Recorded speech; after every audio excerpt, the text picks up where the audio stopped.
At my stepbrother's engagement party, he clinked his champagne glass and pulled my 13-year-old son beside him like he was showing off a bad joke. "Meet the family's scholarship project," he said. "Proof you can polish trailer park if you throw enough donations at it." People laughed. My mother laughed. My son didn't move. He just stared at the floor like if he stayed still enough, he might disappear. Then, from the head table, a calm voice said, "That's strange, because he's the only person in this room whose work actually saves lives." Family celebrations have a special kind of noise, not the fun kind, not the music and laughter kind, the kind where you can hear a compliment forming across the room because it is being sharpened into something else before it reaches you. This one was held at a country club in Scottsdale, the kind with soft lighting designed to make everyone look richer than they are. The air smelled like citrus polish, expensive perfume, and steak that had been plated 5 minutes too early. White linen, crystal glasses. A string quartet in the corner playing like they were trying to convince the room it had class. My stepbrother, Chase, loved places like this because he loved rooms that reflected him back. I stood near the edge of the reception with my son, Noah, and I did what I always do in these situations. I kept him close without making it obvious I was keeping him close. Noah was 13, tall and narrow, all knees and elbows, with that quiet steadiness that makes certain adults uncomfortable. He did not know how to perform for approval. He did not know how to laugh at jokes that were not funny. He was wearing a button-down shirt I'd ironed that morning, and slacks that actually fit him because I refused to let him show up looking like a compromise. Noah did not care about labels. He cared about whether his work worked. He carried a small notebook in his pocket like other kids carried gum, because he liked to write down ideas when they showed up. He had a mind that moved constantly, quietly, like water under ice. Chase spotted us from across the room the way predators spot motion. He was dressed in a tailored suit that probably cost more than my first car. His smile was perfect and empty. His fiancée, Sloane, hovered at his elbow like an accessory that came with a warranty. She was beautiful in the deliberate way that made it clear she had never once been told no. Her ring was big enough to have its own zip code. When they walked through the crowd, people turned toward them the way people turn toward a spotlight, and Chase ate that attention like it was food. My mother had already been working the room for an hour. She moved from table to table, laughing too loudly, touching arms, using names like she was collecting points. My stepfather stood behind her like a shadow, present but not useful, the kind of man who thought keeping the peace meant never naming the person breaking it. When my mother saw me, her smile tightened, not hostile, just slightly disappointed, as if I had shown up in the wrong outfit, in the wrong life. Noah leaned a little closer to me, not dramatic, just instinct. He knew what my family was like. He'd been learning it for years. The first time he asked why Grandma Carol always talked about Chase like he hung the moon, I told him families had habits, and some habits were ugly. He nodded like he understood more than he should at 13. Chase approached with a glass in his hand, already mid-laugh, already performing. "There they are," he called, loud enough for the people around him to hear. He swept his gaze over Noah the way someone looks at a stain they might pretend not to notice. "You made it. Date." I gave him a small smile. Not warm, not cold, neutral. Neutral is a shield. "We did," I said. "Congratulations." Sloane leaned in with her polite face. "Thank you so much for coming," she said, her voice sweet and flat. Her eyes flicked to Noah, and then away again like looking at him too long might contaminate her. Noah nodded once. He did not offer his hand. He did not try to charm. He was not rude, just honest, in the way that made certain people furious. Chase's smile sharpened. He reached out and put a hand on Noah's shoulder, casual, proprietary, like Noah belonged to the story Chase was about to tell. Noah stiffened under that touch. I took one small step closer, not dramatic, just positioning. I had spent years learning how to place my body between my child and whatever was coming. "Come on," Chase said, already steering Noah forward. "You have to meet some people." Noah looked at me. It was a quick glance, a silent question. I nodded, because pulling him back would turn it into a scene, and Chase loved scenes when he could control them. So I followed, close enough to hear, close enough to interrupt if I had to. Chase led us to a cluster of guests near the bar. They had the posture of people who belonged in rooms like this: crisp blazers, pearls, a man with a watch that looked like a weapon, Chase's eyes lit up when he saw them, like he'd found the right audience. "Everyone," Chase announced, lifting his glass slightly, the way someone does before delivering a toast. "I want you to meet my little reminder that the American dream is still technically alive." A couple of people laughed because they thought they were supposed to. My stomach tightened. "This," Chase continued, squeezing Noah's shoulder just a bit too hard, "is my stepsister's kid, Noah. He's our scholarship project." Noah went still. Not like a statue, like a kid trying to become invisible.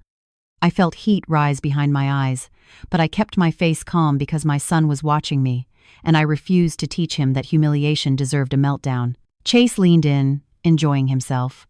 "He's proof," Chase said, "that you can polish Trailer Park if you throw enough donations at it."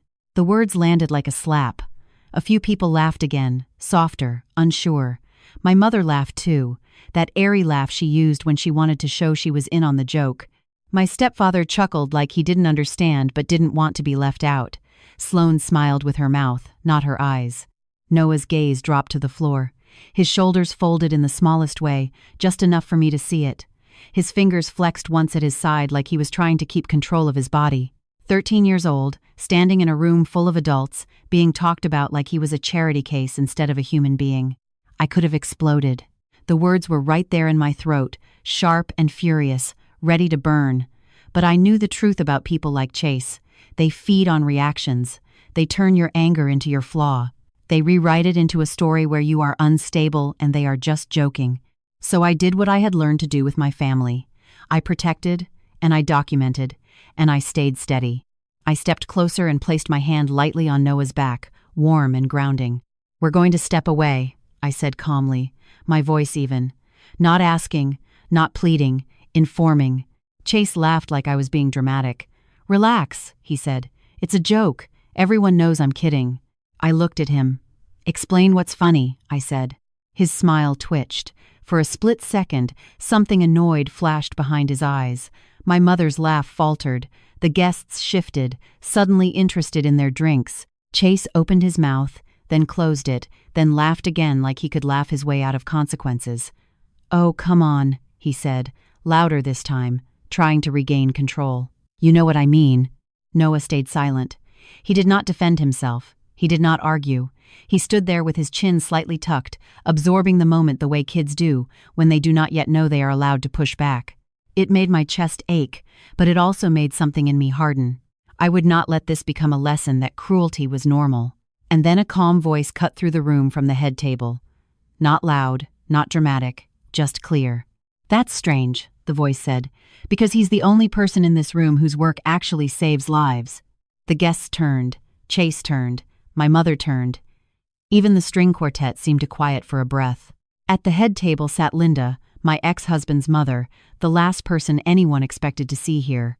She was in her late 60s, silver hair pulled back neatly, posture straight, eyes sharp. She did not smile when she said it.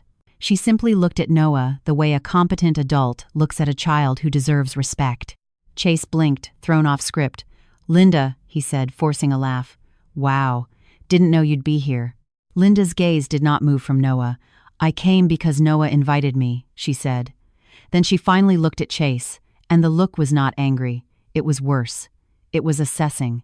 "And I came," she added, "because I'm interested in seeing what kind of people mock a child for earning his place." My mother's face tightened, Chase's cheeks flushed, Sloane's smile froze. Noah's eyes lifted, just slightly, like he wasn't sure he'd heard right. I felt his back shift under my hand, the smallest release of tension, like a door unlatching. Linda stood, slow and steady, and the room adjusted around her without anyone meaning to. She was the kind of woman who did not need to raise her voice to be obeyed.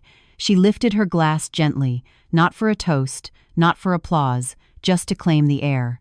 "I've reviewed Noah's work," she said. "I've seen his data. I've seen his prototypes. I've watched him volunteer his time to test water in communities that people like you drive past without noticing." Her eyes swept the group around Chase. "So, if anyone wants to laugh, laugh.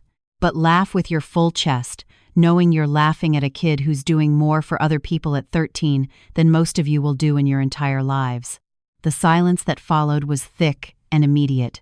Chase's mouth opened as if he could talk his way out of it, but nothing came. My mother looked like she wanted to disappear into her own tablecloth. My stepfather stared at his hands. Sloane's eyes flicked around the room like she was looking for an exit. And I stood there with my hand on my son's back, feeling the shift in the room, realizing something important. Chase had been the golden boy in my family for years. He was used to humiliation being treated like humor. He was used to me swallowing it.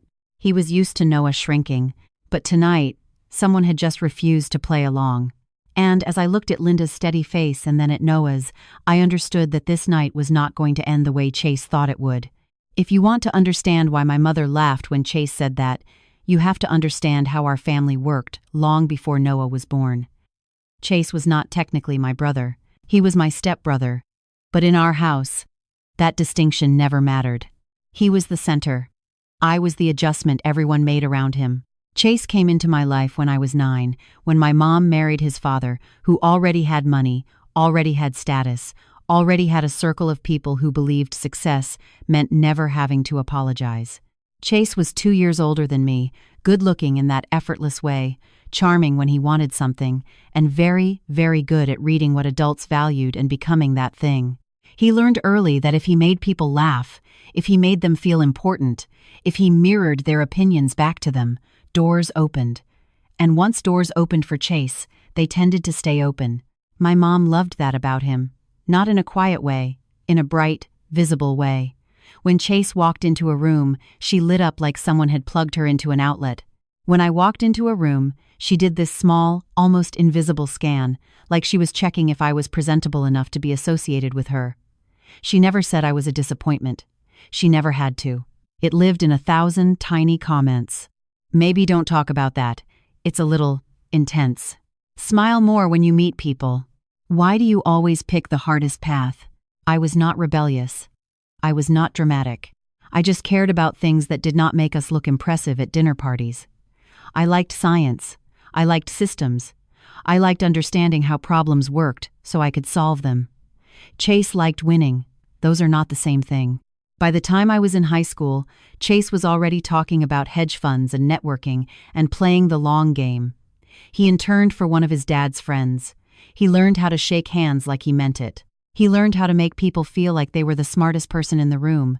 And every time he succeeded, my mom talked about it like it was proof that our family was exceptional. When I got into a state university on academic scholarships, my mom told people I chose to stay local to help family. When Chase got into a private business school that his dad mostly paid for, she told people he was destined for leadership and to spend. I learned early that if I wanted peace, I had to stop expecting fairness from my mother. The only person who ever treated me like I was fully real was my dad, and he died when I was 23. After that, it was just me, and whatever boundaries I could build for myself. I met Noah's father, Daniel, in college. He was kind, steady, and brilliant in a quiet way. We got married young, divorced 5 years later, not because there was drama, but because sometimes good people grow in different directions. What never changed was that Daniel and I agreed on one thing. Noah would grow up knowing he was valued for who he was, not how he looked or how he made other people feel about themselves. Daniel's mother, Linda, had always been part of that stability. Linda spent 30 years auditing environmental compliance for federal projects. She believed in documentation, process, and consequences. She did not believe in yelling. She believed in evidence. When Daniel and I divorced, Linda told me, "You are still family if you want to be," and she meant it. My mom hated that, not openly, subtly. She would say things like, "It's nice she still checks in," like Linda was a volunteer instead of someone who chose to show up. Noah grew up different from Chase's world. He was the kid who took apart broken electronics to see what was inside. He was the kid who would sit at the kitchen table for 3 hours trying to figure out why a sensor reading did not match expected output. He was messy when he worked, focused when he learned, and completely uninterested in pretending to know things he did not know. When he was 11, he saw a documentary about water contamination in rural communities and asked me why testing equipment was so expensive. Not in a dramatic way, just curious. 2 months later, he had built a rough prototype of a low-cost water testing drone out of hobby parts and borrowed code. It barely worked. but it worked enough to make him obsessed with making it better. By 12, he was volunteering with a local community science group, helping test water samples from wells in lower-income areas outside Phoenix. He did not talk about it like it was charity. He talked about it like it was a problem someone needed to fix. When Linda saw what he was doing, something in her sharpened. She started sending him technical papers. She would sit with him at the dining table and ask questions like, "How are you validating your readings? And what's your margin of error?" Noah loved it. Not because she praised him, because she took him seriously. My mother and Chase saw none of that. To them, Noah was the kid who wore Target shirts instead of brands you could recognize across a room. He was the kid who did not perform gratitude for being included. He was the kid who asked questions that made adults uncomfortable. So Chase started calling him the scholarship kid. At first, it was small. Little comments at holidays. "Hey Noah, you keeping those grades up so you can stay in the will? Careful. Or your mom will make you do chores to pay rent." Always said with a smile. Always said like a joke. Always said in front of people. I corrected him once, early on, when Noah was 10. Chase raised his hands and laughed like I was being sensitive. My mom told me later I needed to learn to take humor. That was the last time I tried to correct Chase directly. After that, I switched to what I call the long strategy: document, distance, protect. By the time Noah was 13, he had entered his third major youth STEM competition. This one was bigger, national level, real grant money, real recognition. He had spent months refining his drone prototype, testing it in controlled environments, logging data like a junior scientist. Our garage had slowly turned into a small workshop. Nothing fancy. Folding table, storage bins, whiteboard covered in equations I barely understood. But it was his space, the one place where he never felt like he had to shrink. Chase visited once, about 3 months before the engagement party. He stood in the garage, hands in his pockets, looking around like he was in a museum exhibit about poverty. He tapped the side of Noah's prototype with one finger and said, "You know they make real versions of this, right?" Noah said, "Yeah, that's why I'm trying to make a cheaper one." Chase smirked. "Or you could just work somewhere that can afford the expensive ones." Noah just nodded and went back to his notes. That was Noah. He did not argue with people who did not want to understand. He just outworked them. The week before the engagement party, Noah got an email from the grant board confirming his submission had moved to final review. He did not celebrate. He just said, "Okay, that means I need to double-check my calibration logs." That was who he was: calm, focused, grounded. The night of the party, when Chase grabbed his shoulder and called him a charity case, Noah did what he always did when adults disappointed him. He got very, very still. And that stillness did something to me every time I saw it.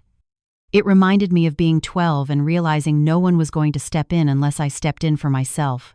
But now, I was the adult, and I had a child who was watching me to learn what adults did when someone crossed a line. After Linda spoke up at the party, things did not explode the way you might expect. Chase laughed it off. My mom redirected conversations. People moved on to dessert and speeches. On the surface, it looked like another uncomfortable family moment that would be buried under small talk and champagne. But I knew better, because I knew Chase, and I knew my mother. They did not forget things that made them feel small. They just waited for a way to flip the story. On the drive home that night, Noah sat in the passenger seat, quiet, not upset, thinking. Finally, he said, "Was he joking?" I kept my eyes on the road. "No," I said. "He was testing what he could get away with." End quote. Noah nodded slowly. "Okay," he said. After a minute, he added, "I don't care what he thinks. I just don't like that you had to stand there." I swallowed. "I can stand," I said. "That's my job." He nodded again, like that made sense to him. What I did not know then was that the party was not the peak. It was the starting point, because people like Chase do not like being corrected in public. And people like my mother do not like losing control of the family story. And within 2 weeks, I was going to find out just how far they were willing to go to take that control back. 2 weeks after the engagement party, life looked normal on the surface. That is usually how bad things start. Quiet, ordinary, just enough routine that you stop bracing for impact. It was a Tuesday morning, and I was in my office finishing notes between therapy sessions when my email notification popped up. The subject line read, "Grant review inquiry, urgent clarification needed." My stomach tightened before I even opened it. Not panic, instinct. The email was from the National Youth STEM Grant Review Board. Professional, polite, cold in that way official emails get when they are trying to sound neutral about something that is not neutral at all. They had received an anonymous complaint alleging that Noah's water testing data had been manipulated. The complaint claimed the field samples he logged from community wells could not be verified. It suggested I may have helped him fabricate access through my therapy network. It also suggested my business was misrepresenting services for grant positioning. I read it twice, then once more. Slowly, the room felt very quiet, not peaceful, controlled, like the air right before a storm. I did not call Noah. I did not forward the email to anyone. I saved it to a new folder on my desktop. I named the folder Grant Documentation. Boring names help you think clearly. Then I emailed the grant board back and requested the full complaint documentation, metadata included. Calm, professional, no defensiveness, just process. By lunchtime, they sent it. Redacted source, but full text included. The complaint was detailed, too detailed. It referenced exact testing dates, model versions of Noah's drone, and specific calibration logs. Not things someone could guess from a website or social media post. Someone had access to internal information. That thought landed heavy but clean, not emotional, just data. I finished my afternoon clients. I drove home. I unlocked the front door. And before I even stepped inside, I knew something was wrong. The house did not look messy. It did not look ransacked, but the air felt off. People who have lived through enough chaos learn to trust that feeling. I walked straight past the kitchen and down the hall to the door leading into the garage workshop. It was closed. Noah never closed it when he was home. Ever. I opened it slowly. The overhead lights were on. The folding table was clear. Too clear. My brain took half a second to catch up to what I was seeing. The drone frame was sitting where it should be. The casing looked untouched, but the laptop that controlled calibration logging was open, screen dark. The external hard drive Noah used for backup was unplugged, sitting 2 feet away like someone had dropped it and decided it did not matter. My chest went tight, but my hands stayed steady. I stepped forward. The laptop powered on. The login screen loaded normally. I entered Noah's password. Desktop came up. Everything looked normal until I opened his project folder. Half the data logs were gone. Not moved, not corrupted. Gone. The backup drive mounted. Empty folders, file names still there, data gone. Someone had not just stolen something, someone had erased something. I checked the equipment bins. The calibration sensor module, the one piece he could not easily replace, was missing. Nothing else in the garage was touched. Not the tools. Not the spare parts. Not even the small lockbox where I kept emergency cash. Targeted. Clean. Intentional. I took my phone out and started taking pictures. Wide shots first. Then close shots. Then serial numbers. Then the laptop screen showing missing file directories. Methodical. Breathe. Document. Move. I walked back inside and checked the security system app. No brake alerts. No door alerts. That meant one of two things. Someone picked the garage lock professionally, or someone came in when the system was disarmed. Noah got home 20 minutes later. He dropped his backpack in the entryway and called out, "Mom?" "In the garage," I said, keeping my voice normal. He walked in and stopped. I watched his brain process it in real time. The table, the laptop, the missing sensor case. His face did not crumple. He just went very still. "They took the sensor," he said quietly. "Yes," I said. He walked to the laptop and opened his logs. His jaw tightened when he saw the missing files. He did not cry. He did not yell. He just sat down slowly on the stool like someone had just told him gravity worked differently now. "Okay," he said after a minute. "Okay." I put my hand on his shoulder. "Listen to me," I said. "This is not your fault." He nodded once, fast. But I could see the thought forming anyway. If he had backed up more, if he had encrypted more, if he had locked things differently. Kids always try to take responsibility for things adults break. "I need you to tell me," I said gently. "Who has been here? Anyone, even if it felt normal." He thought, then shook his head. "No one." I swear. I know, I said. And I did. Noah did not lie. Not even small lies. It made the world harder for him, but it made him safe to trust. That night, after he went to bed, I sat at the kitchen table and started making calls. First, non-emergency police report. Document break-in. Equipment theft. Possible data tampering. Second, a digital forensics consultant I had worked with once through a client referral. Expensive, worth it. Third, Linda. She answered on the second ring. Tell me, she said. No, hello, no small talk. She could hear something in my breathing. I gave her facts.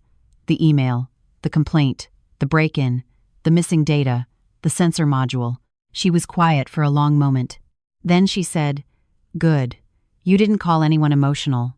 No, I said. Good, she repeated. Because this is coordinated. The word sat heavy in the air between us. Here's what you do, she said.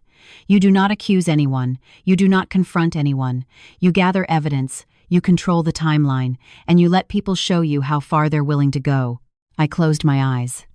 Okay, I'll make a call, she said. Not loud, just useful.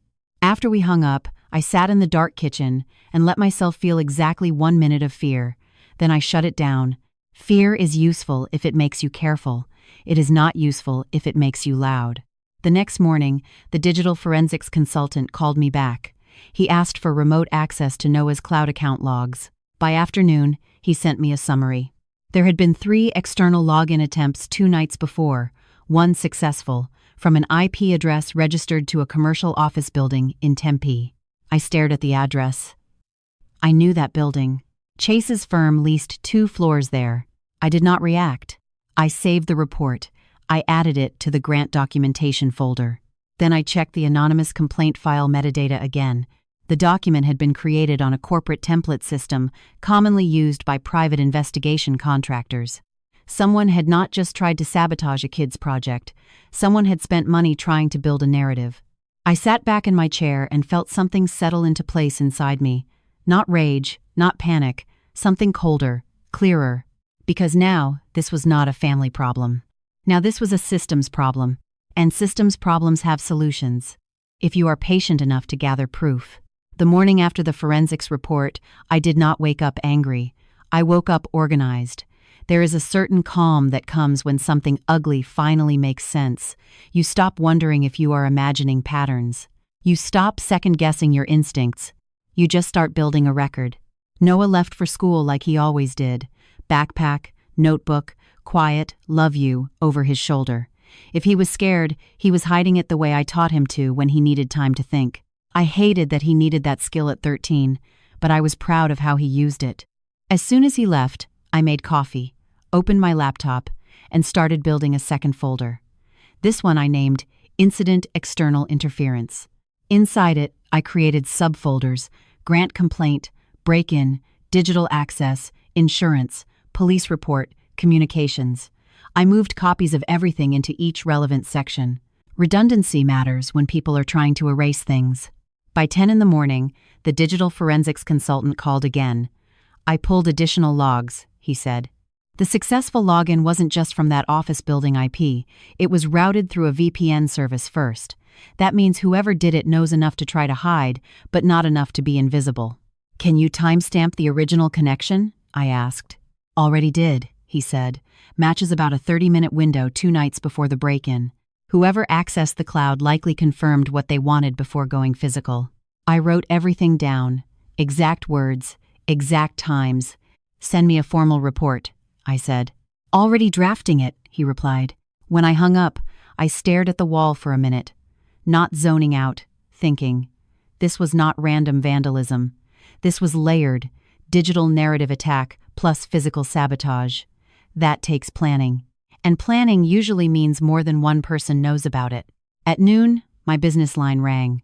Unknown number. I let it go to voicemail. 30 seconds later, a second unknown number called. I let that go too. When I checked voicemail, both messages were silent, just breathing, then hang up. I saved them anyway. Sometimes silence is information.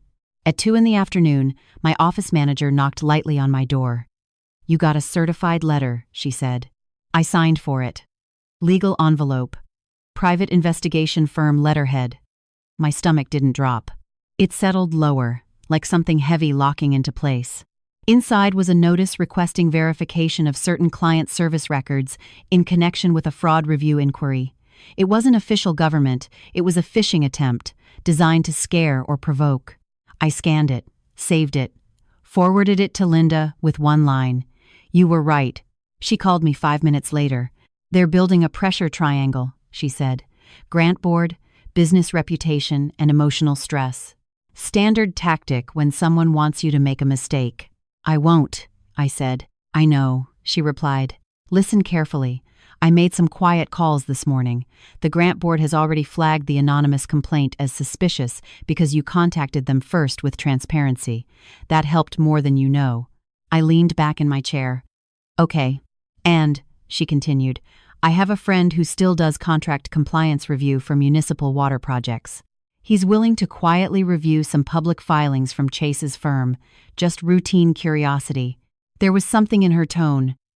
Not revenge, not excitement, just momentum. "Thank you," I said. "Don't thank me," she said. "Thank yourself for not exploding at that party. People like Chase expect noise. Noise is easy to dismiss. Paper is harder." That night, when Noah got home, he went straight to the garage. I followed a minute later and found him sitting at the folding table with a notebook open, sketching something new. "They took the sensor," he said without looking up, "so I'm redesigning around a different calibration method." I swallowed past the tightness in my throat. "Okay," I said. "I saved some raw data locally that they didn't get," he added. "Not everything, but enough to rebuild baseline."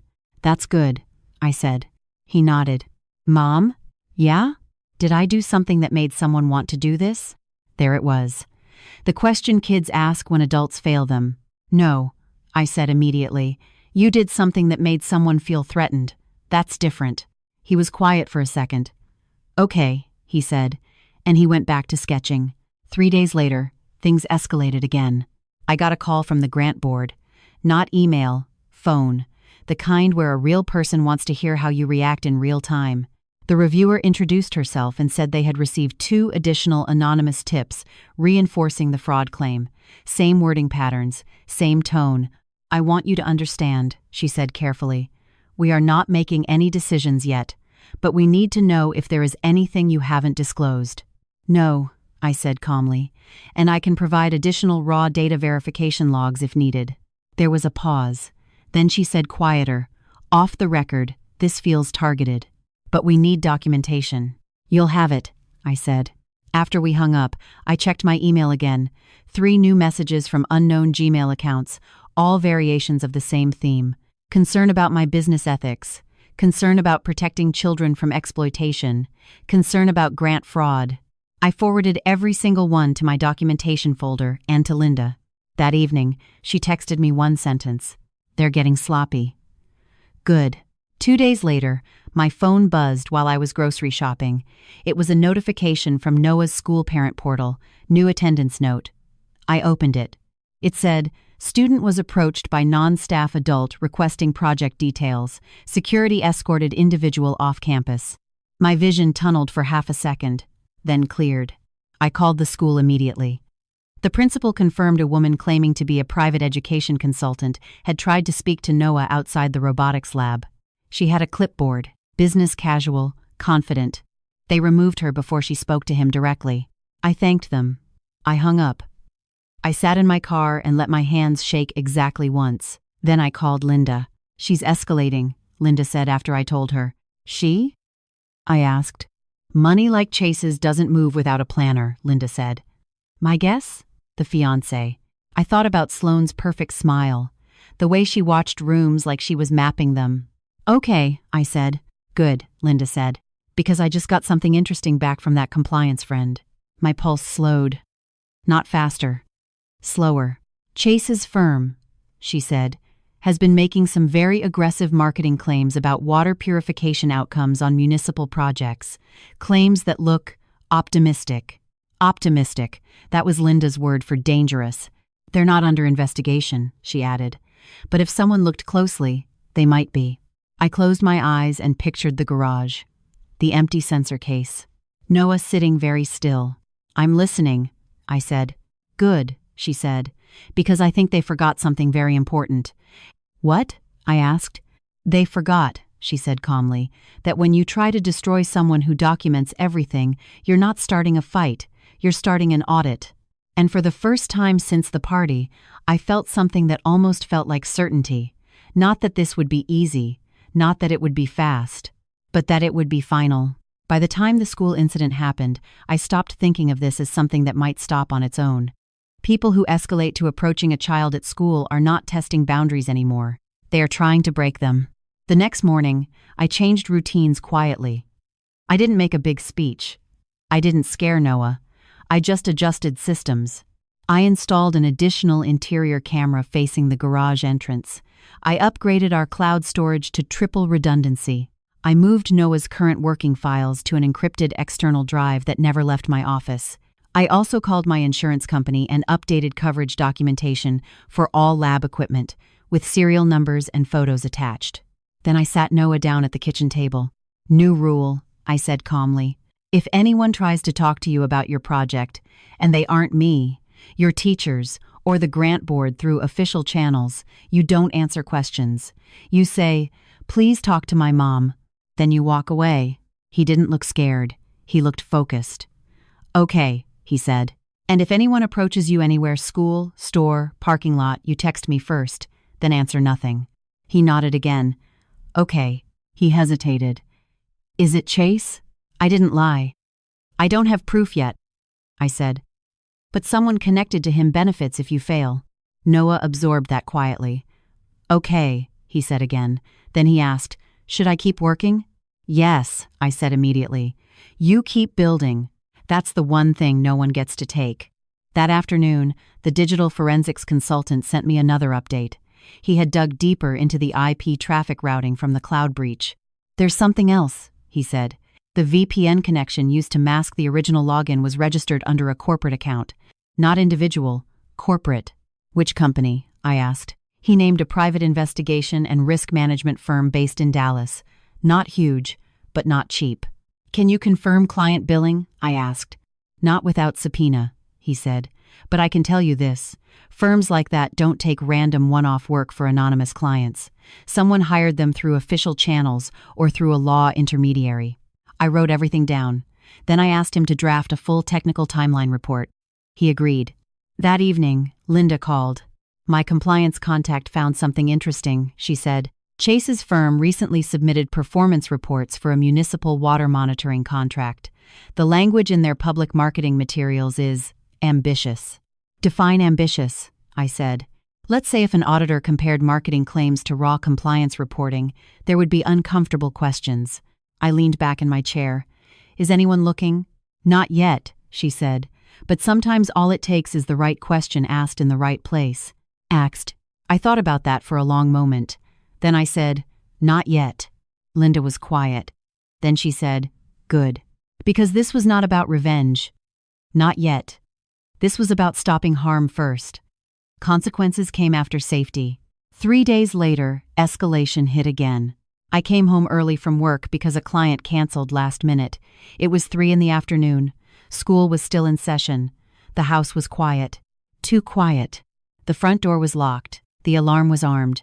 But when I stepped into the living room, something felt wrong. Not moved. Not messy. Just disturbed. I walked straight to the garage door again. Closed.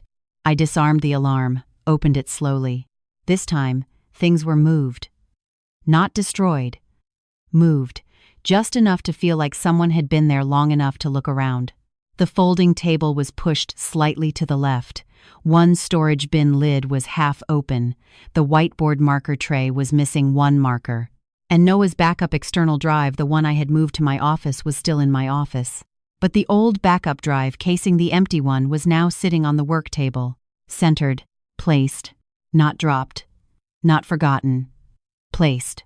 My skin went cold. This was not theft. This was a message. I took pictures again. Every angle. Every detail. Then I checked the interior camera feed. There it was. 2 nights ago. 2:14 a.m. Garage side door. Someone picked the lock. Mask. Gloves. Baseball cap. Professional. Efficient.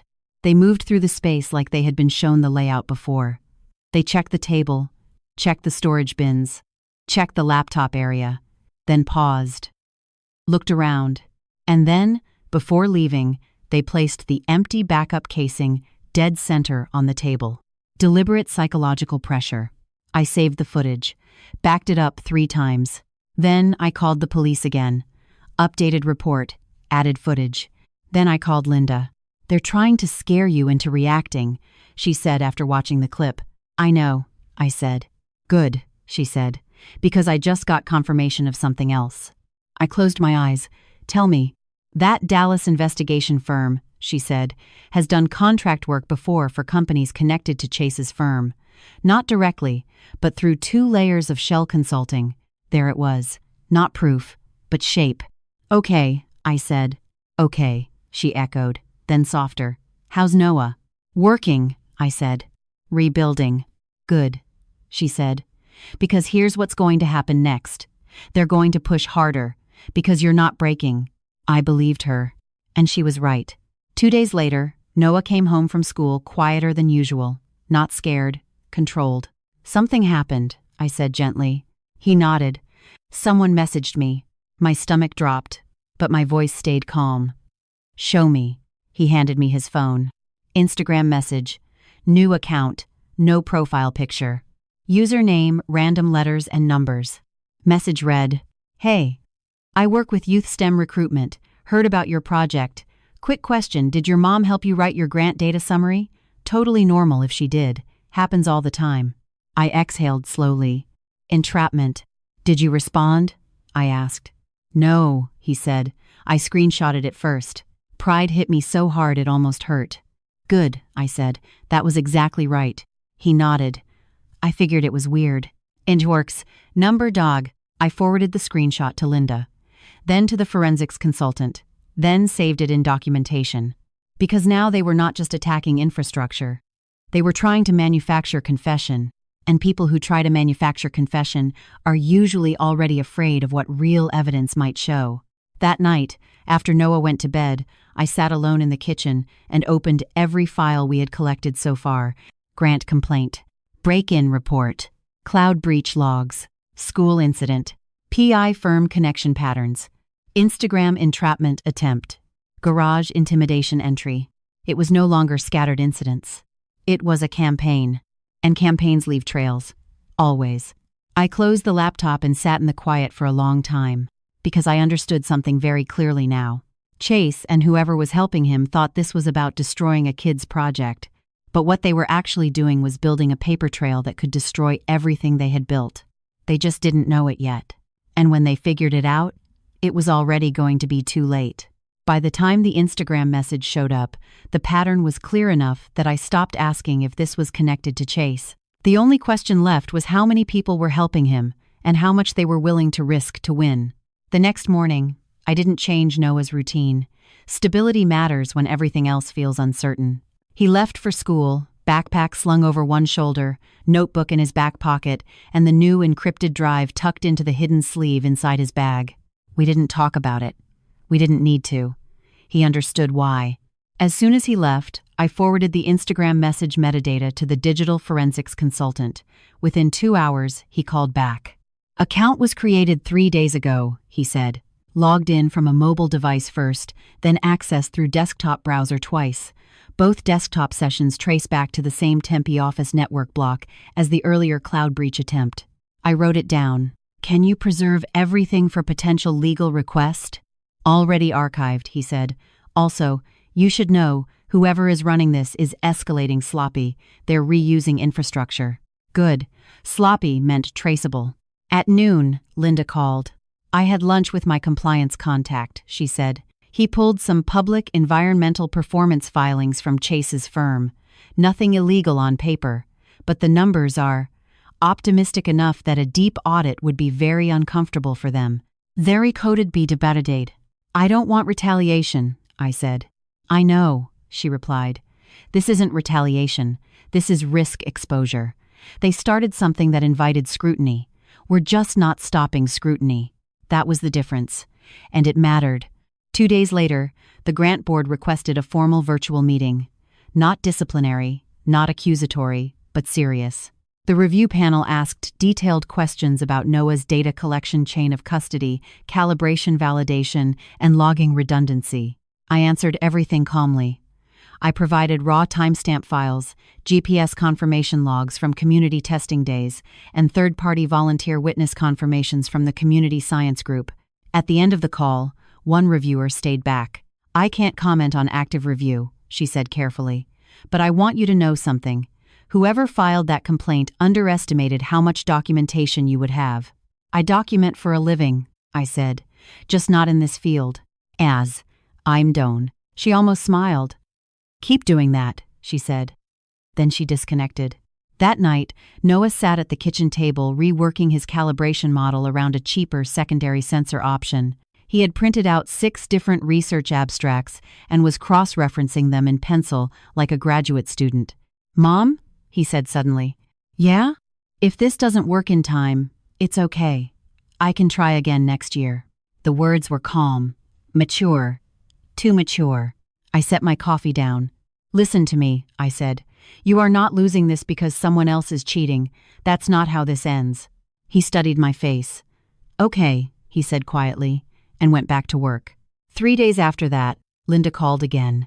This time her tone was different, not urgent, not concerned, precise.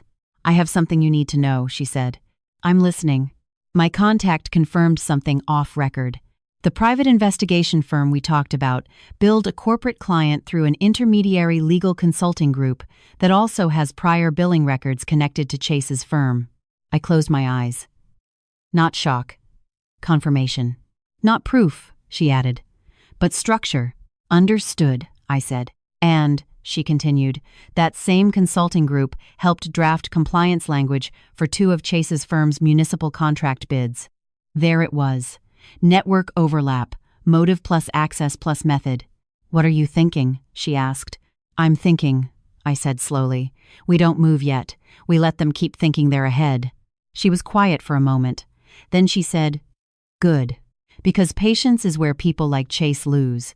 They are built for fast wins, not long accountability arcs." A week passed without new direct attacks, and that was almost worse. Silence is often preparation. Then, on a Thursday afternoon, my office manager knocked on my door again. "You have another certified letter," she said. This one was different. Municipal letterhead. Information request related to community water testing partnerships connected to youth outreach programs. Not accusing, but fishing for confirmation of NOAA's community work involvement. Someone was trying to see if they could undermine third-party validation. I forwarded it to Linda immediately. She called within 10 minutes. "They're panicking," she said simply. "How do you know?" I asked. "Because they're spreading too wide," she said. "When people feel safe, they focus. When they feel exposed, they start checking every possible leak point." That night, I checked the garage camera again out of habit. Nothing new. But something else caught my attention. 2 cars had driven slowly past the house within 15 minutes of each other, both late at night. Not illegal, not suspicious enough to report, but noticeable if you were already looking. I saved the footage anyway. Because patterns matter. The next morning, Noah's school called again. Not emergency, just informational. Someone had called pretending to be a university youth recruiter, asking about Noah's competition history and testing partners. The front office refused to provide anything. I thanked them. Then I sat very still for a full minute after hanging up. Because now the campaign wasn't just about destroying his current project. It was about trying to poison any future opportunities. That crossed a line in my head that made something very calm settle in my chest. Not rage. Resolution.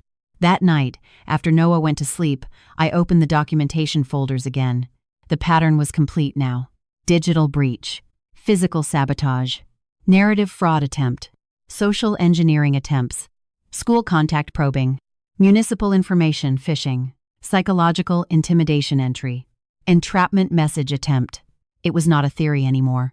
It was a campaign. I closed the laptop and leaned back in the chair. Because I knew something Chase didn't. Campaigns cost money.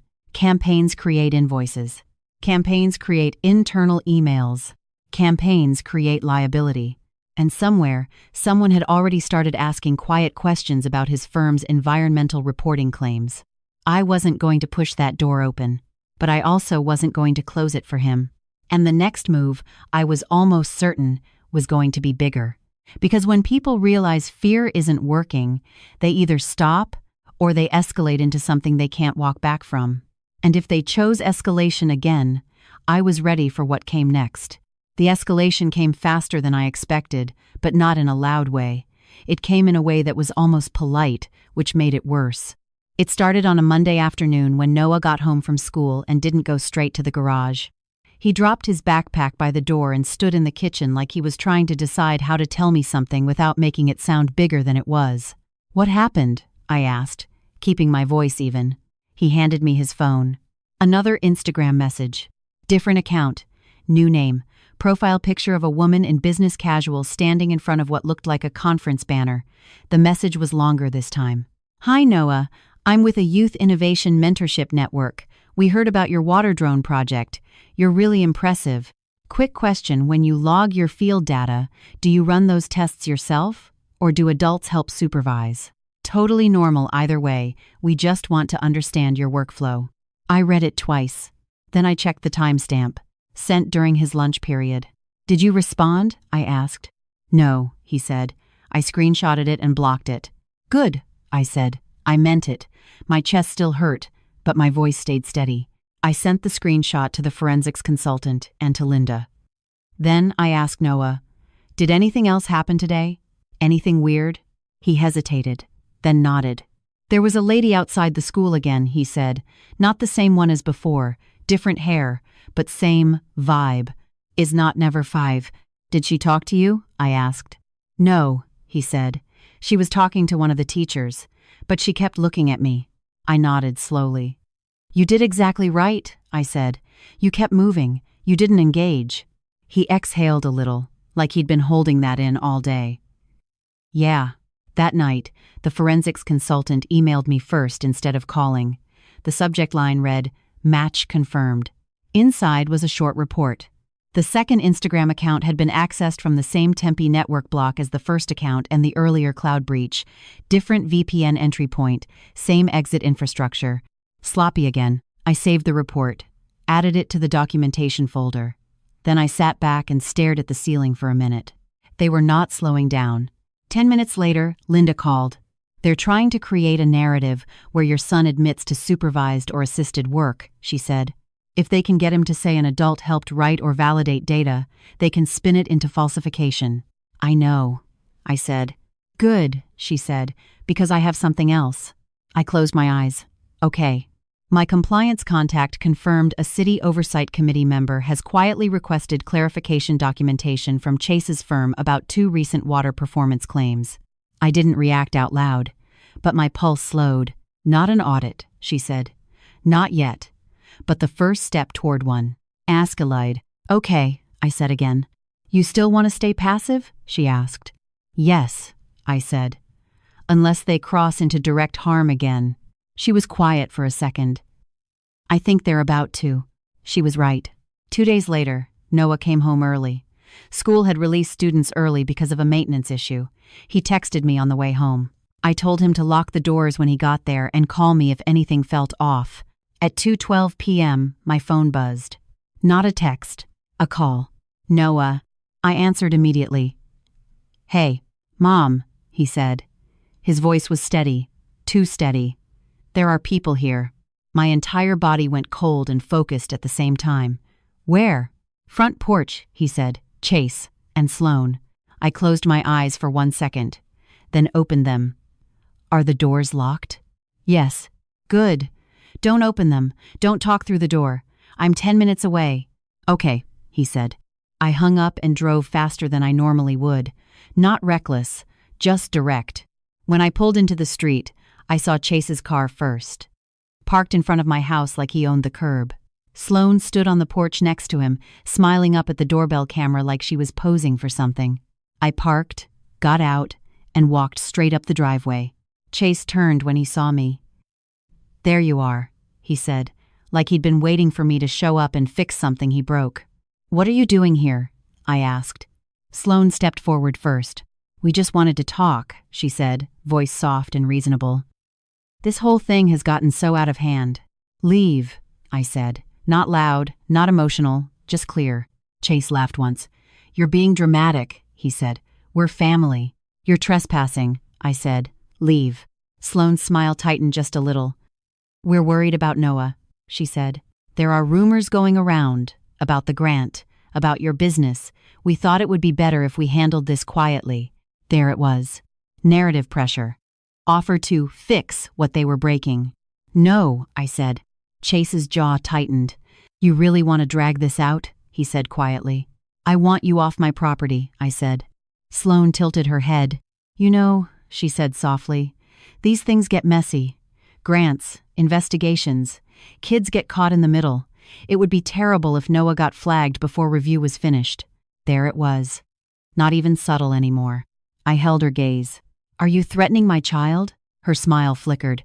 "I'm saying things happen when people don't cooperate." I stepped closer. "Leave," I said again. Chase exhaled sharply through his nose. "You think you're smarter than everyone," he said. "You think you can out-document everything." "I don't think that," I said. "I know I can document enough." He stared at me like he was trying to decide if I was bluffing. Behind me, the front door opened just enough for Noah to see me. I held up one finger without turning around. "Stay inside." He closed it again. Sloane stepped back finally. "This isn't over," she said. "I know," I said. They walked back to the car. Not rushed, not embarrassed. Angry in that quiet way people get when they realize control is slipping. I waited until they drove away before I went inside. Noah was standing in the entryway. Pale, but steady. "They tried to get me to open the door," he said quietly. "They said they just wanted to apologize." "I have to Mager Seven." I nodded. "You did right." He swallowed. "Are we okay?" I put my hands on his shoulders. "Yeah," I said. "We are." That night, I called Linda and told her everything. Every word, every tone. She was silent for a long time. Then she said very quietly, "Okay." They crossed into direct intimidation. "Yes," I said. "Then we're done waiting," she said. I didn't ask what she meant. Because I already knew. Because once people show they are willing to pressure a child directly, you stop assuming they will self-correct. And you start making sure they never get the chance to do it again. The morning after Chase and Sloane showed up at my house, everything felt sharper, not louder, not chaotic, just clearer. Like the moment after you accept that someone is willing to cross lines you thought were obvious. I woke up before my alarm and sat at the kitchen table with coffee that had gone cold before I remembered to drink it. I replayed the conversation on the porch in my head, not emotionally, but factually. Tone, wording, timing. Every detail mattered. By the time Noah came into the kitchen, I already had 3 emails drafted. One to the police officer assigned to the break-in case, updating with the trespass incident, and direct intimidation language. One to the grant board review contact, not accusatory, just documenting that individuals connected to a prior anonymous complaint had made uninvited contact at my home. One to the digital forensics consultant, asking him to preserve and cross-reference timestamps from the day Chase and Sloane showed up, in case phone or vehicle movement data ever became relevant. Noah poured cereal and sat across from me. "They won't come back, right?" he asked. "They won't come back here," I said. "Not if they're smart." He nodded slowly. "Okay," then he added, "if they're not smart?" I met his eyes. "Then we handle it." He accepted that. Because by now, he understood something most kids don't have to understand. Safety isn't something you assume, it's something you maintain. After he left for school, Linda called. "I spoke to 2 people this morning," she said. "One legal, one compliance." I didn't interrupt. The legal contact said if intimidation of a minor tied to a grant process can be documented, it becomes very ugly very fast for anyone connected. "Okay," I said. And the compliance contact confirmed the City Oversight Committee has now formally requested internal methodology documentation from Chase's firm. Not an audit, but the doorway to one. "Okay," I said again. "They're going to feel pressure soon," she said, which means one of 2 things. They stop, or they do something reckless. I think they're past stopping, I said. I agree, she said quietly. 3 days passed without direct contact, but the noise around us got louder in quieter ways. My business received 2 more anonymous ethics concern emails. Same language structure, same tone. I logged them, saved headers, forwarded copies. The grant board requested 1 final supplemental data verification file from Noah, not accusatory, just thorough. He submitted it calmly, triple-checking everything. On Friday afternoon, I got a call from the grant board reviewer again. I can't discuss decisions yet, she said, but I need you to know we have identified coordinated submission patterns tied to the anonymous complaints. My pulse slowed, not sped up. Okay, I said. And, she added carefully, you did the right thing by documenting early. After we hung up, I sat in my office and closed my eyes for a minute. Not relief, not victory, just confirmation that facts were holding. That night, Noah stayed up late working on his redesigned calibration approach. The new sensor was less precise but more stable. He was building redundancy layers now. He didn't say it out loud, but I knew why.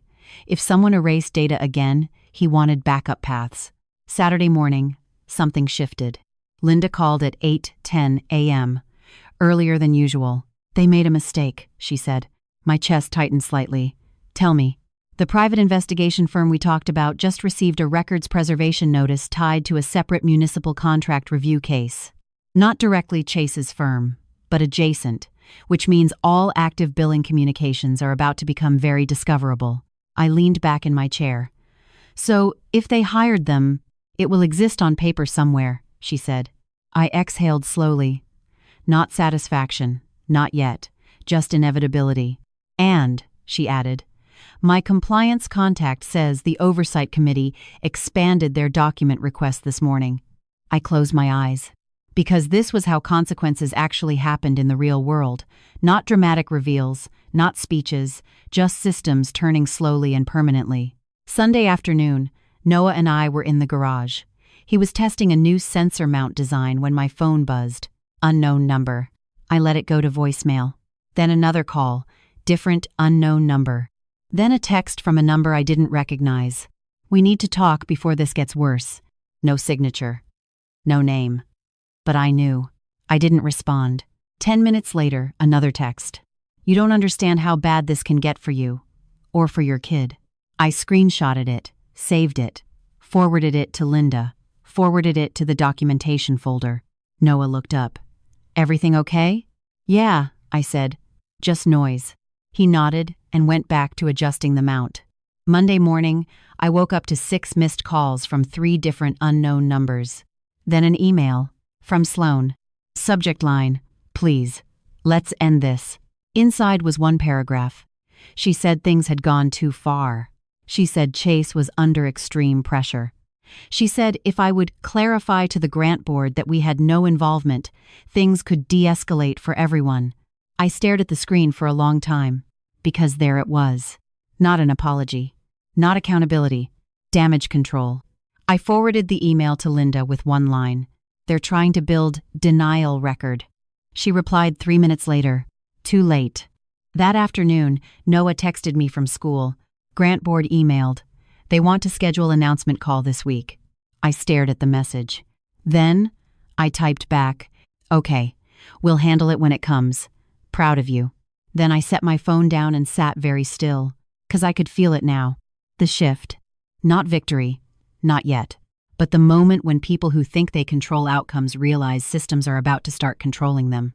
And people like Chase never know how to behave when the spotlight isn't something they can turn off. The week of the grant announcement felt strangely normal, which made everything underneath it feel heavier. Noah still went to school. I still went to work. The garage still smelled like solder and machine oil and dry erase marker. But there was this quiet tension sitting behind everything, like the air before a monsoon storm when you can feel pressure changing even if the sky looks clear. On Tuesday morning, the grant board emailed with a confirmed time for the announcement call. Thursday, 3 p.m. Eastern, noon our time. Noah read the email twice, then just nodded. Okay, he said. That was it. No celebration, no nerves. Just acceptance that whatever happened, we would handle it. That afternoon, Linda called. The Oversight Committee officially opened a performance variance review on 2 municipal reporting packages connected to Chase's firm, she said. I sat down slowly at my desk. Is it public? Not yet, she said. But it's real. And once those start, they don't close quietly unless the numbers are perfect. And if they're not? I asked. They get very loud, she said. I let that sit. This is not because of you, she added. I know, I said. And I did. Chase did this, every step of it. Wednesday afternoon, something else shifted. The digital forensics consultant emailed me a final consolidated timeline report. Everything mapped: cloud breach attempt, successful login, PI firm infrastructure match, Instagram account network reuse, metadata alignment windows, even estimated human working hours based on login patterns. At the bottom, he had written, Conclusion. High likelihood of coordinated external interference campaign conducted using shared commercial investigative infrastructure. Not proof of who, but proof of structure. I saved 3 copies, printed 2 physical copies, put one in my office file cabinet and one in the fireproof box at home, because paper still matters. That night, Noah sat at the kitchen table eating pasta and said, If I don't get it, it's okay. I looked at him. We're not measuring this by the grant, I said. We're measuring this by whether you did your work honestly. He nodded. Okay. Then he added, but I think I might get it. I almost smiled. Thursday morning came quiet and bright and completely normal. Arizona sun through the windows, neighbor walking their dog, garbage truck, 2 houses down. Noah went to school for the morning because he insisted. If I sit at home waiting, I'll just think about it, he said. So I let him go. And at 11:30, I picked him up early so we could be home for the call. At 11:58, we sat at the kitchen table with the laptop open. At 12, the call connected. 2 grant board reviewers, 1 administrative coordinator, formal, professional, neutral faces. They started with process language. Thank you for patience. Thank you for cooperation. Thank you for transparency during review. Then, the lead reviewer spoke. After full technical review and independent verification of submitted data, we found no evidence of fabrication or misrepresentation. I felt Noah's shoulder relax next to me. Additionally, she continued, we identified multiple coordinated anonymous complaint submissions tied to external parties not associated with the applicant.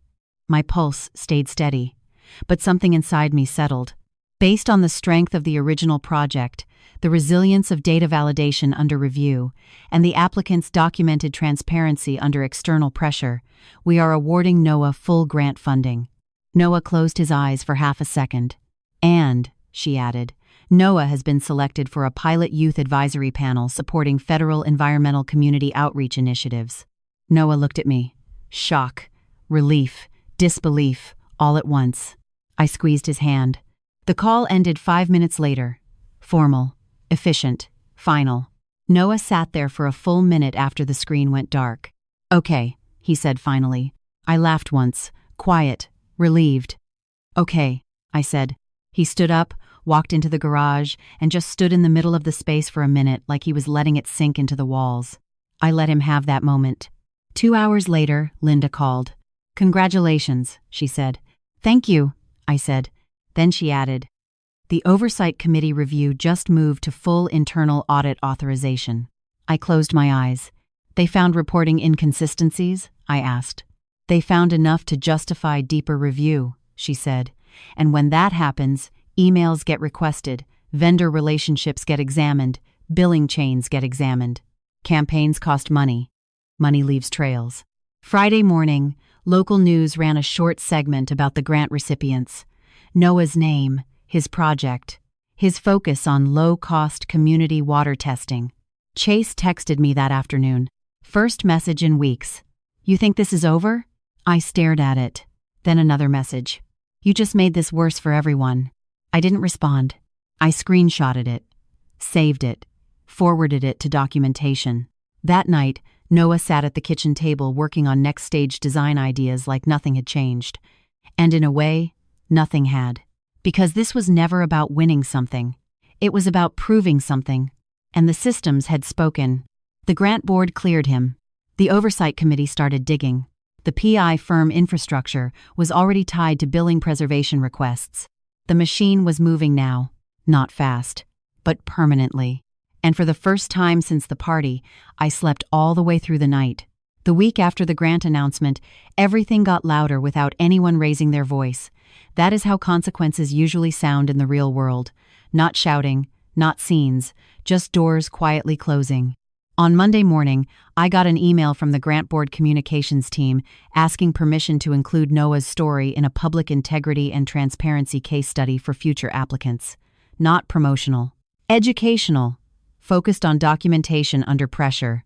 I read it twice before I showed it to Noah. "They want to talk about the data verification part," I said. He nodded slowly. "Okay. They would use your name," I added, "but not anything about what happened behind the scenes." He thought about it for a minute. "If it helps other kids not get pushed around, it's okay," he said. I nodded. Because that was Noah. Always focused on the problem, not the spotlight. By Tuesday afternoon, Linda called again. "The internal audit team sent formal data preservation requests to Chase's firm," she said. I sat down at the kitchen table. "Meaning?" "Meaning nothing gets deleted now," she said. "Not emails, not vendor contracts, not billing communications. Everything is frozen. Campaigns leave trails. Trails turn into files. Files turn into leverage." Wednesday morning, something else shifted.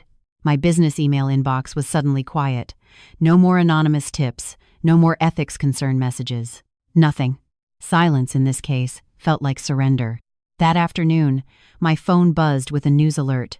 "Regional water infrastructure firm under review, following municipal reporting concerns." No names. Not yet, but the description matched Chase's firm exactly. I didn't send it to anyone. I just saved the screenshot. That night, Noah asked, "Is that about Chase?" "I don't know," I said, and technically that was still true. Thursday morning, Linda called earlier than usual again. "They lost the Mesa contract renewal," she said. I exhaled slowly. "Public?" "Quietly," she said, "but industry people will notice." "Okay," I said. "And," she added, "their largest pending bid just moved to secondary review status," which meant delays, which meant scrutiny, which meant money pressure. Friday afternoon, Chase's number called my phone for the first time since the party. I let it ring. He called again. I let it ring. Then a voicemail came in. I listened once, then saved it. His voice was tight, controlled, angry under the surface. "You think you won," he said. "You think you're smarter than everyone. You don't understand how this works. When this blows back on you, don't come looking for help." Click. I saved it. Uploaded it to documentation, then blocked the number. That night, Noah and I replaced the old garage side door lock with a commercial-grade deadbolt system. Not because I thought they would come back, because I wanted the feeling of closing that chapter physically. Saturday morning, something happened that felt small but mattered. My mom texted me. Not angry, not defensive, just one line. "Call me when you can." I stared at it for a long time. Then I put the phone down. Because I already knew what that call would be. Not apology, not accountability, fear. 2 days later, the second news article hit. This one named the firm. It talked about performance reporting inconsistencies. It's Collande. It talked about third-party review expansion. It talked about pending contract reevaluation. No criminal language, no accusations, just enough to make investors nervous and clients cautious. That afternoon, Linda called. "The Oversight Committee requested subcontractor and vendor relationship disclosure lists," she said. I closed my eyes, which meant if the PI firm connection sat anywhere in that billing structure, it would exist on paper. Monday morning, my office manager walked into my office and said, "You have flowers." I frowned. "From who?" "No card," she said. I looked at them. White lilies. Expensive arrangement. I left them in the lobby. I didn't touch them. Because anonymous gifts are just another kind of message. Tuesday afternoon, Noah came home smiling for the first time in weeks. "2 districts want to pilot test my new sensor version," he said, "through the community science group." I smiled back. "That's good," I said. It was more than good. It was future. It was momentum that had nothing to do with Chase, or audits, or anything else. That night, I sat in the garage while Noah tested sample water readings and listened to the soft hum of his equipment running. 6 weeks ago, someone tried to erase this. Now it was running again. Better, stronger, more documented than ever. Wednesday evening, Linda called again. "They've started internal executive interviews," she said quietly. "Already?" I asked. "Yes," she said. "That means they're scared of what they might find." I sat in the dark garage and listened to the hum of Noah's calibration cycle. "Okay," I said, and I meant it. Because this was never about destroying Chase. It was about protecting Noah. Everything else was just gravity finally doing its job. By the end of that week, the noise around us had changed completely. No more intimidation. No more anonymous tips. No more social pressure attempts. Just distance. And distance, from people like Chase, was its own kind of justice. By the time the audit news started becoming normal conversation in industry circles, something else changed that I hadn't expected. People stopped pretending none of this had happened. It started quietly. A week after the second news article, one of my cousins texted me out of nowhere. "Hey, just checking in. I heard things have been rough." Not an apology, not an explanation, just testing the water. I replied with something neutral. "We're fine. Thanks." That was all. Because I wasn't interested in reopening doors just because people suddenly felt uncomfortable standing on the wrong side of something. 2 days later, my stepfather called. I let it go to voicemail. His message was softer than I had ever heard him sound. "Your mom's worried," he said. "Things are getting complicated for Chase. Maybe we should all talk, as a family." I saved the voicemail and didn't respond. Because for years, as a family meant ignore harm, protect the loudest person, and ask me to absorb whatever was left. I wasn't doing that anymore. That same week, Linda called with another update. "The internal audit expanded scope again," she said. "Now they're looking at third-party vendor authorization chains." I leaned back in my office chair. "That's fast." "It means they found something that didn't match," she said. "Maybe not illegal, but inconsistent enough to keep pulling threads." "And threads connect," I said. "They always do," she replied. That night, Noah and I ordered pizza and sat on the living room floor watching a documentary about freshwater ecosystems. Halfway through, he paused it and said, "I think I want to focus on municipal system scaling, not just testing." I blinked. "That's big." "Yeah," he said. "But if you can catch contamination earlier, cities don't have to spend as much fixing it later." End quote. I nodded slowly. Because that was how his brain worked. Always forward, always problem-solving, not revenge, not proving people wrong, just building something better. 2 days later, my mom showed up at my office. Not dramatic, not loud. She stood in the doorway like she wasn't sure she was allowed to be there. I walked out into the lobby and closed the office door behind me. "What do you need?" I asked. Her face looked smaller than I remembered. Not physically, emotionally. "Things are bad for Chase," she said. I said nothing. "He didn't mean for any of this to happen," she added quickly. "Things just got out of control." I held her gaze. "He hired people," I said, "or someone close to him did. He didn't stop it." Her eyes filled with tears. She was trying very hard not to let fall. "He's under so much pressure." "So was Noah," I said. She swallowed. "I didn't know it would go this far." I believed that. Not because she was innocent, but because people like my mom never believe consequences are real until they hit their own doorstep. "I can't fix this," she said finally. I thought maybe you could talk to someone. Tell them you don't want this pursued. There it was. Not apology, not accountability. Damage control. "I'm not pursuing anything," I said calmly. "I didn't start any investigation. I didn't file any complaint. Systems are doing their job." She nodded slowly, like that was worse than if I had yelled. "I miss you," she said quietly. That one hurt. Not because it changed anything, because it was probably true in her own way. "I hope you get help," I said. Not cruel, not warm, just honest. She nodded. Then she left. That night, I sat in the garage while Noah ran another test cycle and thought about how many years I spent hoping my family would change if I was patient enough, good enough, quiet enough. They didn't change. I did. A week later, Linda called with something new. The Oversight Committee just requested personal device preservation notices for certain executive-level employees tied to reporting submissions. I closed my eyes. Because that meant email accounts, texts, messaging apps, personal and professional crossover. They're looking for communication chains, she said. Yes, I said quietly. And, she added, if someone coordinated external interference using company or related infrastructure, that becomes very hard to explain. I have an example to it.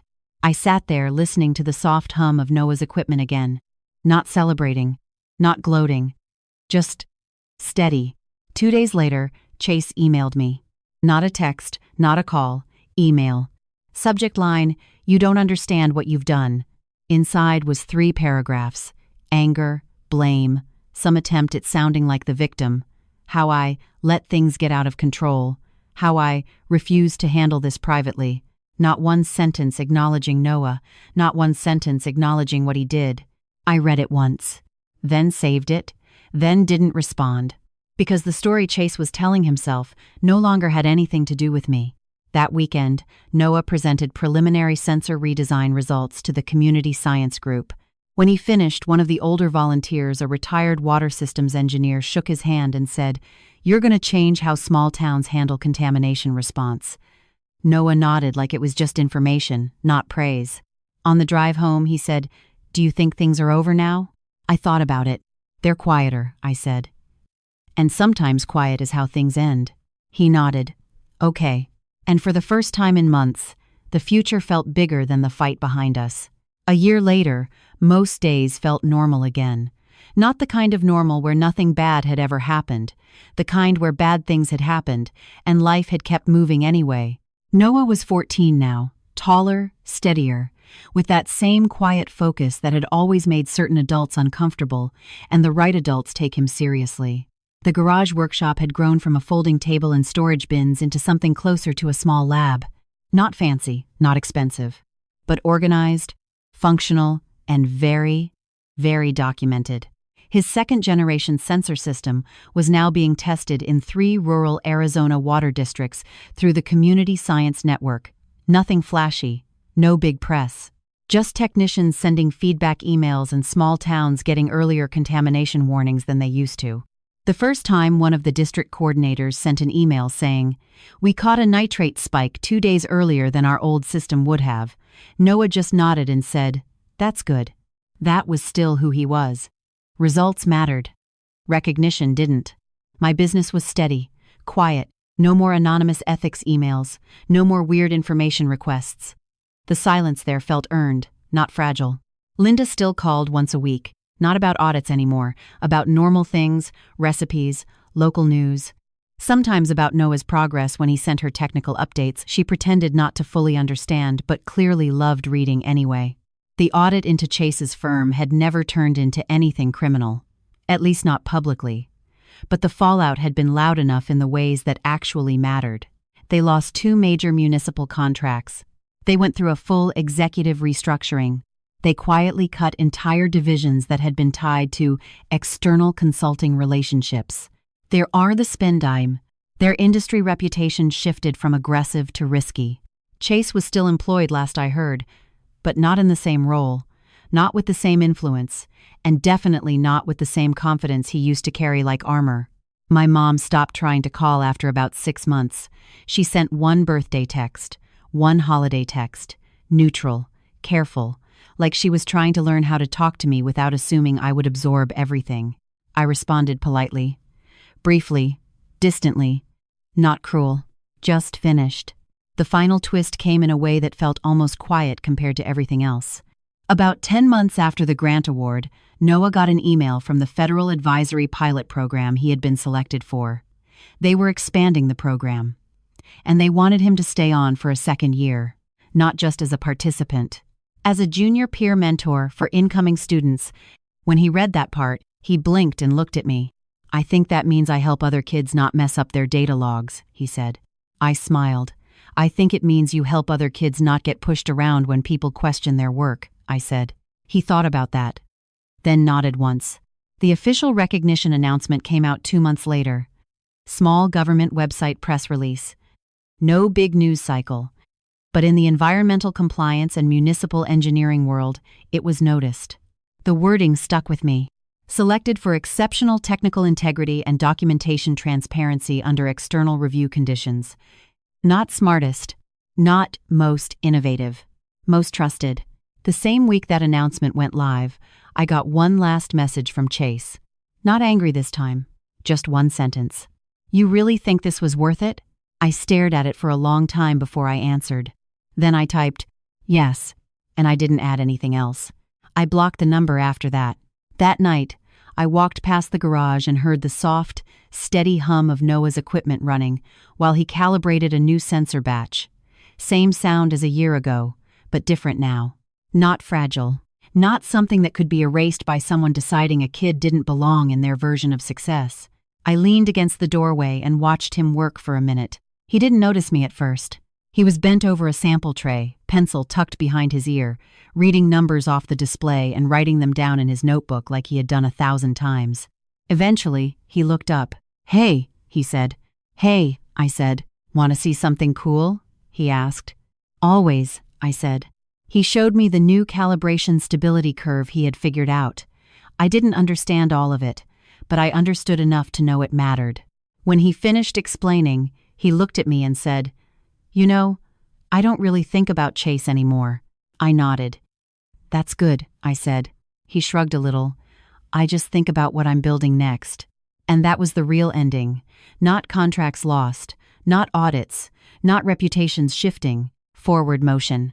Later that night, after Noah went to bed, I sat at the kitchen table with a cup of tea and thought about everything that had happened. They thought success meant being seen, being admired, being envied. I taught my son that success meant being trusted, being careful, being someone whose work still stands when people try to tear it apart. And the quiet truth was, I never had to destroy Chase's life to protect my son. I just had to refuse to let Chase destroy him. Outside, the neighborhood was quiet. Desert wind moving through trees. Someone's dog barking 2 houses down. Normal life sounds. Inside, the house felt solid, safe, earned. And in the garage, that steady, familiar hum kept running, like proof that some things, once built carefully enough, are very hard to break.